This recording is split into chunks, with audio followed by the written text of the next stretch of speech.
namin nagkwato na lang po kaya iya kaya alas okay kalau masih ikaw yung magugulaan kayo na. Dito nga isa.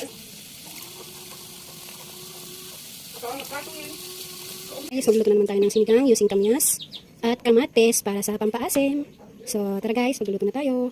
So ang una natin nalagay guys is yung ating luya. Ayan. Luya. So sunod natin ilagay guys ang ating sibuyas. Ayan, tapos itong buong black pepper. Ayan. Ayan. Tapos itong asin, itong sili. Sili. Tapos next ay itong kamatis. Ayan. Kamatis. Tapos last ang ating kamyas. So lagyan na natin lahat guys.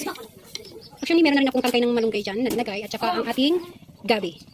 So ayan guys ang ating magiging sinigang. Sinigang na bangus. Sunod natin lagay guys is ang ating pritong bangus. Yan.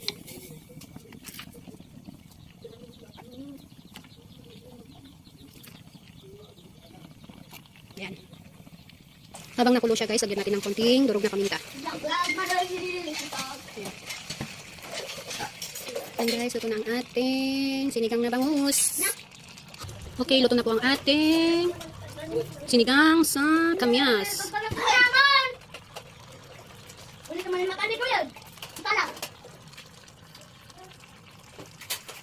Sinigang sa kamyas.